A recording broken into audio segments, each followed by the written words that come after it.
Good day, I'm Andrea Chisholm and this is your JIS News for June 27. Efforts to entrench local government in the Jamaican Constitution this year are being fast-tracked. Local Government and Community Development Minister Noel Arscott revealed in Parliament Tuesday that the Justice Ministry had already issued drafting instructions to the Chief Parliamentary Council. He said the strategic laws covering local governance financing, and the management of human resources in local government were to be resubmitted to Cabinet shortly for due consideration.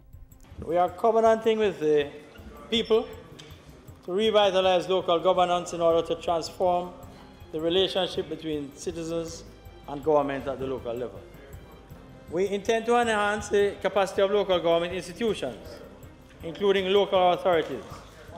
Minister Arscott was making his contribution to the 2012-2013 sectoral debate in Gordon House. 200 young persons in St. James are receiving ICT training and certification. At the end, they will be employed at the Montego Bay-based call center Global Gateway Solutions. The project is funded under the European Union's Banana Support Program and the Constituency Development Fund with support from the Private Sector Organization of Jamaica, the Heart NTA, and community organizations. When youths can receive education and training through a project like this one and transit readily into the world of work, thereby strengthening their financial capacity and enabling them to contribute to the welfare of families and dependents. It is a win-win situation for everyone. Residents of Melbrook Heights in Harborview will soon have access to proper drainage, which will prevent the settling of water near homes and reduce the risk of landslides. The residents were informed recently that a network of strategically placed drains, channels and soak-away pits will act as natural hazard intervention in the area. Meanwhile, at a JIS think tank, ODPEM's Senior Director for Mitigation, Planning and Research, Karima Aiken-Mitchell, said there were other benefits to be derived.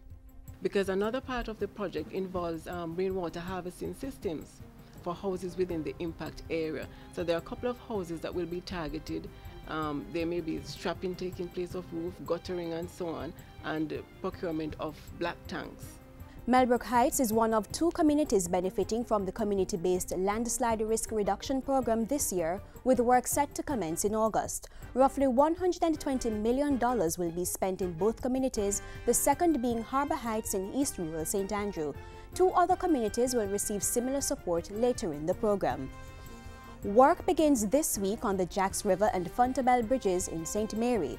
The Minister of State for Transport Works and Housing, Richard Azan, who made the announcement on a tour of the sites Monday, said a 50-foot bridge was to be erected at Fontabelle and a 100-foot structure at Jacks River.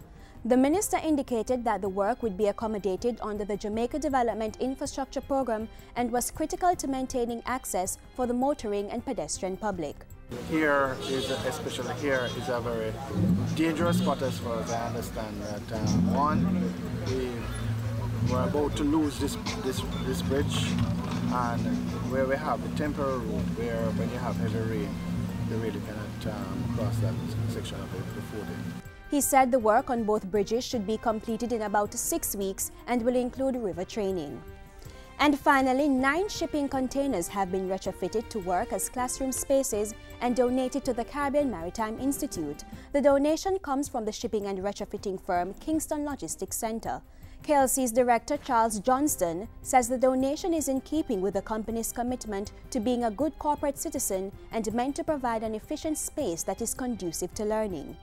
Being in the industry, and as a company that is paramount in the excellence of high customer service, Kingston Logistics is aware of the importance of having a pool of trained professionals to choose from in delivering optimal service to its customers. CMI's Executive Director, Dr. Fritz Spinnock, has expressed appreciation for what he says is a practical solution to a space issue which has been proving effective. These containers, they are hurricane resistant. And I can tell you the roofing structure and the paneling is superior. And I'm recommending it because it has been here for almost a year. So we have seen it through and through. And that's it for JIS News Today. I'm Andrea Chisholm. Thank you for watching.